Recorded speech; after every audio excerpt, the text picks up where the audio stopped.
여러분 안녕하십니까? 금요일 아침 뉴스투데이 경남입니다. 먼저 오늘의 주요 뉴스부터 보겠습니다.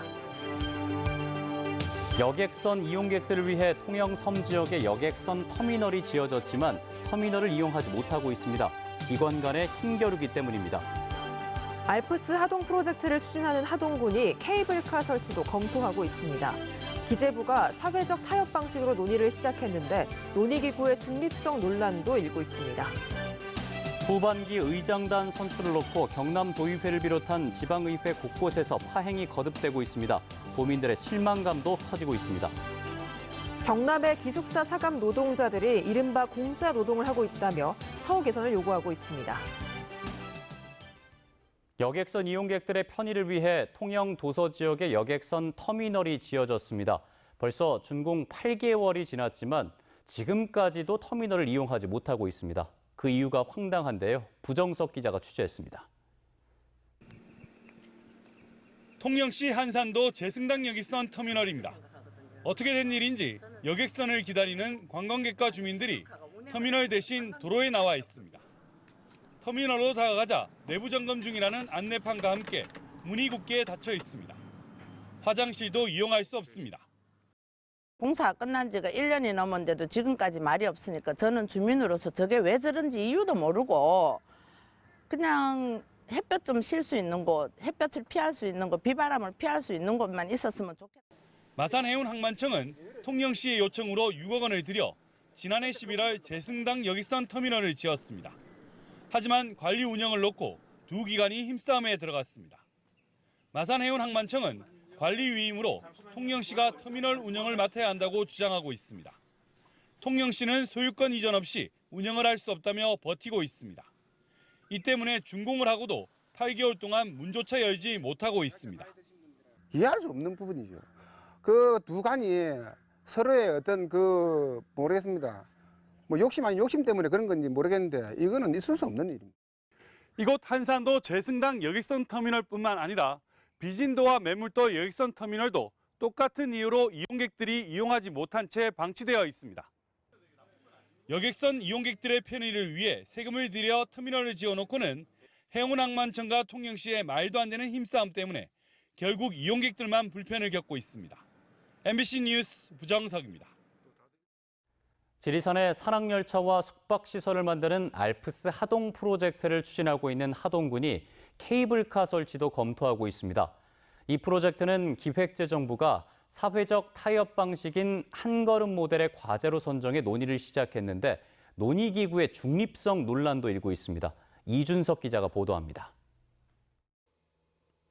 산골마을과 들판, 섬진강과 멀리 남해 바다까지 굽어보는 지리산 형제봉. 하동군이 지리산을 스위스의 산악 관광지처럼 조성하겠다는 알프스 하동 프로젝트의 중심지입니다. 이 프로젝트의 주요 사업은 산악철도와 산중 숙박시설. 하동군은 여기다 케이블카 설치까지 검토하는 것으로 드러났습니다. 민간 사업자에서 케이블카를 하면 사업비도 적게 들고 그다음에 또 환경 훼손도 최소화될 것 같다고 우리한테 제안이 왔었습니다. 지리산에 케이블카를 건설하는 곳은 산청과 함양, 남원굴에 이어 하동군이 5번째. 지리산 훼손 논란은 더 커질 수밖에 없습니다. 이곳은 지리산 산악열차와 케이블카의 거점으로 삼으려는 형제봉 활공장인데 해발 1,050m입니다. 찬반이 갈리는 알프스 하동 프로젝트 논의를 위해 기획재정부가 최근 사회적 타협 방식인 한걸음 모델의 논의기구를 구성했는데 벌써 중립성 논란이 일고 있습니다. 이 기구의 하동구민 대표는 2명. 모두 프로젝트를 기획한 하동군의 추천을 받아 선정했습니다. 프로젝트의 이해 당사자인 건설업체 직원까지 참여시켰습니다. 상생조정이라는 허울 좋은 이름을 지금 내걸고 있지만 사실상 하나의 목표, 어떻게 해서든 산지를 개발해서 이익을 추구하겠다라고 하는. 기획재정부가 올 연말 마무리할 계획인 알프스 하동 프로젝트 논의는 지리산뿐 아니라 우리나라 산림 정책의 근간을 흔들 수 있는 만큼 신중해야 한다는 목소리가 커지고 있습니다. MBC 뉴스 이준석입니다. 아동 청소년 성착취물을 유포한 혐의로 19살 A씨가 경찰에 붙잡혔습니다. A씨는 경찰 조사에서도 전혀 죄의식을 느끼지 못한 것으로 전해졌습니다. 서창호 기자가 취재했습니다. 한 텔레그램 비밀 대화방. 김마스터라는 별명을 가진 한 사용자가 아동의 뒷모습이 담긴 사진을 올립니다. 그리고 외국인 여성이라면서 여성이 옷을 벗고 있는 사진도 보냅니다. 19살 A씨가 고등학생이던 지난해 12월부터 올해 5월까지 이 텔레그램 비밀 대화방에 올린 아동 청소년 성착취물만 40여 건. 다른 채팅방이나 온라인에 떠도는 성착취물을 재유포한 겁니다. A씨는 지난해 자신이 다니는 교회에서 10살 미만으로 추정되는 아동을 불법 촬영한 혐의도 받고 있습니다. 경찰은 A씨와 비밀 대화방에서 함께 영상물을 올린 10여 명에 대한 수사를 마무리 지은 뒤 A씨를 검찰에 송치할 예정입니다. 이들은 성착취물을 유포하면서 수익을 챙기진 않은 것으로 확인됐습니다. 아동 성착취물을 이제 공유를 하면서 자기네들이 이제 그 댓글이라든지 이런 거에 좀 반응을 좀 많이 했던 것 같고요. 그 반응에 빗대어서 또 이제 그걸 다른 동영상을 올리면서 일종의 놀이처럼 죄의식 없이 성착취물을 서로 경쟁하듯 대화방에 올린 겁니다. 젊은 사람이고 초범이고 이러다 보니까 자신의 범죄 행위를 굉장히 가볍게 생각합니다. 그런 그 범죄자의 특징들도 반영을 해서 형량을 매기는 것이 바람직하다고 보고 있습니다.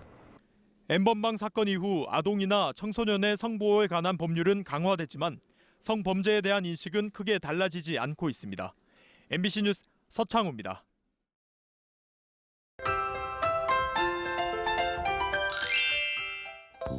오늘 나오실 때 작은 우산 하나 챙기시길 바랍니다. 경남 남해안에서부터 비가 시작돼 오후에 경남 전 지역에 비가 오겠는데요. 이 비는 오늘 밤이면 대부분 그칠 것으로 보입니다. 예상되는 강수량은 5에서 20mm 정도로 많지는 않겠습니다. 오늘 더위 걱정은 없겠습니다. 어제보다 낮 기온이 2에서 5도가량 떨어졌는데요. 대부분 지역의 기온이 25도 아래선에 머물면서 비교적 선선한 날씨를 보이겠습니다. 오늘 창원의 아침 최저 기온 19도, 진주도 19도에서 시작합니다. 낮에는 창원, 진주 24도까지 오르겠습니다. 위성 영상 보시면 오늘 흐리다가 비가 오겠습니다. 비가 오는 지역은 가시거리가 짧고 도로가 미끄럽겠습니다. 오늘 예년보다 서늘한 날씨를 보입니다. 아침 기온부터 보시면 밀양 19도, 양산 20도에서 시작하고요. 낮에는 밀양 24도, 창녕 25도까지 오르겠습니다. 서부 지역 보시면 거창 18도, 산청 19도에서 시작합니다. 낮에는 거창 23도, 합천 24도까지 오르겠습니다. 바다의 물결은 최고 2m까지 일겠습니다. 남쪽에서 북상하는 정체전선의 영향을 받아서 모레 오후부터 쭉 비가 올 것으로 예상됩니다. 날씨 정보였습니다. 후반기 의장단 선출을 둘러싸고 경남도의회를 비롯한 지방의회 곳곳에서 파행이 거듭되고 있는데요. 참 볼썽사나운 모습을 연출하고 있습니다. 의장단 선거 때마다 반복되는 이런 낯뜨거운 장면에 도민들의 실망감도 커지고 있습니다. 윤주화 기자입니다. 의장단 선출을 둘러싸고 심한 내홍을 겪고 있는 더불어민주당 도의원들이 도의회 파행에 대해 사과했습니다. 당내 이탈과 이탈을 막지 못한 책임을 지고 도당의 전원 징계를 요구하는 한편 당론을 어기고 의장단 선거에 출마해 당선된 김하용, 장규석 의원에 대한 중앙당 제명도 강력히 요구할 계획입니다. 자기는 민주당 의원이라고 당당히 이야기하면서 민주당 의원들의 선택도 받지 않고 바로 나간다. 이건 정당 공간을 골간을 근본적으로 흔드는 행위이기 때문에 민주당은 미래통합당에게도 책임을 물었습니다. 통합당 다수 의원들이 민주당 의원총회 결과대로 투표하지 않으면서 여야 원내대표 합의는 깨진 거라며 제2 부의장을 통합당 몫으로 배정한 합의도 깨진 걸로 보고 이 부의장에 민주당 후보를 낸다고 밝혔습니다. 통합당은 이 부의장을 자신들 몫이라고 주장하는 상황에서 선거를 다시 치른다 해도 또 한 번의 파행이 우려됩니다. 의장단 선출 과정에서 불협화음이 나는 건 도의회뿐만이 아닙니다. 민주당을 탈당하고 통합당에 입당한 의원이 의장에 당선된 진주시 의회는 민주당 의원들이 첫 본회의부터 보이콧을 했고 민주당과 통합당 모두 이탈표가 발생한 양산시 의회는 후반기 첫 임시회 일정이 미뤄져 원 구성도 차질을 빚고 있습니다. 김해시 의회와 산청군 의회도 의장단 선거 과정에서 당론을 어긴 통합당 의원들이 징계를 받았습니다. 지방선거가 끝나는 때부터 정당의 기능이 굉장히 정지가 되고 네. 예, 의원들이 뭐 파벌로 더 나뉘어지거나 아니면 뭐 거의 혼자서 간다거나 이런 식의 경우들이 많아서 의장단 선거 때마다 반복되는 감투를 둘러싼 불협화음은 결국 의장 활동 차질과 도민의 피해로 이어지고 있습니다. MBC 뉴스 윤주화입니다. 학교 기숙사에서 학생들의 건강과 안전까지 책임지는 사감 선생님들이 있습니다. 그런데 이들의 처우 개선이 필요하다는 주장이 나오고 있는데요. 12시간 넘게 일하면서도 8시간만 근로시간으로 인정돼서 이른바 공짜 노동을 하고 있다는 건데 기숙사 사감을 비롯한 학교 비정규직 문제를 이재경 기자가 짚어봤습니다. 4년차 기숙사 사감인 김지교 씨. 저녁 8시 30분에 출근해 다음 날 아침 9시에 퇴근합니다. 실제 12시간 반을 일하지만 8시간만 근로시간으로 인정받습니다. 근로계약서상 나머지 4시간 30분은 휴게 시간으로 간주되기 때문입니다. 하지만 김 씨를 비롯한 기숙사 사감들은 밤새 어떤 일이 생길지 몰라 뜬 눈으로 밤을 지새웁니다. 때문에 기숙사 사감들은 휴게 시간이 대기 시간이라는 입장입니다. 근로기준법은 대기 시간을 근로시간에 포함하고 있어 이들은 매일 4시간씩 공짜 노동을 하고 있는 셈입니다. 언제 어떤 일이 일어날 줄 모릅니다. 학생들이 건강과 안전을 책임지고 있기 때문에 저희는 상시 대기 상태에서 근무를 하고 있는 상태입니다. 근무지를 이탈하거나 아주 자유롭게 생활할 수 있는 시간이 휴게 시간 아닙니까? 이 같은 지적에 대해 경남교육청은 다음 달 안으로 기숙사 사감의 표준 업무 매뉴얼을 마련하겠다고 밝혔습니다. 학교 비정규직 처우 개선은 박종훈 교육감의 공약이기도 합니다.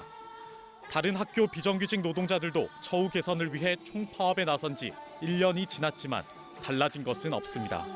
지금 현재 있는 임금 체계에서 더 이상의 예산을 투여하지 않는 현상 유지 방향에서 항목만 이렇게 바꾸고 저렇게 바꾸고 이렇게만 고민하다 보니까 이 현실의 문제가 반영이 안 되네.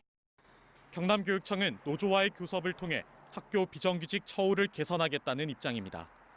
집단 임금 교섭과 개별적인 단체 교섭을 통해서 저희가 좀 최대한 점진적으로 단계적으로 처우 개선을 위해 노력하도록 하겠습니다. 네. 하지만 정부 지원 없이는 근본적인 문제 해결은 요원해 보입니다. MBC 뉴스 이재경입니다. 투데이 경남 순서입니다. 기후변화 대책 세부 시행계획 용역 최종 보고회가 오늘 오전 10시 창녕군청 2층 군정회의실에서 있습니다. 장유 고속도로변 미세먼지 차단숲 조성 MOU가 오늘 오후 3시 김해 시장실에서 열립니다. 보물섬 남해 농특산물 판매 행사 평가 보고회가 오늘 오전 10시 남해 유배문학관 다목적실에서 개최됩니다. 민선 7기 2주년 군민초청 보고회가 오늘 오후 3시 거창군청 대회의실에서 열립니다. 하만 프린즈 페스티벌 공연이 오늘 오후 7시 30분 하만 문화예술회관 대공연장에서 펼쳐집니다. 창원지검 거창제청은 지난 2018년 6.13 지방선거 당시 건설업자로부터 정치자금을 빌렸다며 문준희 합천군수를 정치자금법 위반 혐의로 불구속 기소했습니다. 문준희 군수는 선거를 앞두고 지역 건설업자로부터 1,500만 원을 빌린 뒤 500만 원을 더해 2천만 원을 갚은 혐의를 받고 있습니다. 제8대 사천시 의회가 후반기 의장에 전반기 의장이었던 미래통합당의 이삼수 의원을, 부의장에는 더불어민주당 김봉균 의원을 선출했습니다. 단독 후보인 이삼수 의장은 재적 의원 12명 가운데 10표를, 김봉균 부의장은 2차 투표에서 7표를 얻었습니다. 진주시의 비거 테마공원 조성 사업을 두고 논란이 반복되고 있습니다. 생활정치 시민 네트워크 진주가치는 어제 기자회견에서 진주시가 비거의 스토리텔링을 강조하고 있지만 전쟁 중에 성주가 비거를 타고 성 밖으로 날아간 스토리는 진주 시민의 역사적 자긍심을 해칠 뿐이라며 사업의 전면 재검토를 촉구했습니다. 이에 대해 진주시는 비거 이야기는 임진왜란을 시대적 배경으로 하고 있는 만큼 인근의 진주성과 관광벨트를 구축해 관광산업 육성과 지역경제 활성화를 도모할 수 있다고 반박했습니다. 진주 지역의 538개 경로당이 오는 13일부터 전면 개방됩니다. 진주시는 모든 경로당을 오는 13일부터 개방하지만 식사 제공과 프로그램 운영은 코로나19 추이를 보고 진행할 예정입니다. 두산중공업이 아랍에미리트 푸자이라 F3 복합 화력발전소 설비를 700억 원에 수주했다고 밝혔습니다. 이 사업은 아랍에미리트 아부다비에서 북동쪽으로 300km 떨어진 푸자이라 지역에 최대 2,400메가와트 규모의 복합발전 플랜트를 건설하는 공사며 두산중공업은 국제 경쟁 입찰을 거쳐 270메가와트와 540메가와트급 증기 터빈과 발전기를 각 한 기씩 공급합니다. 경상남도는 코로나19로 대면 수출 상담이 어려운 기업을 돕기 위해 온라인 무역 사절단 참가 기업을 모집합니다. 경상남도는 몽골 울란바토르와 카자흐스탄 알마티 지역에 도내 상품을 수출하기 위한 화상 상담을 지원하며 도내 본사를 둔 중소기업은 오는 7일까지 도 해외 마케팅 사업 지원 시스템으로 신청하면 됩니다. 지금까지 경남 소식이었습니다. 함께해 주신 여러분 고맙습니다.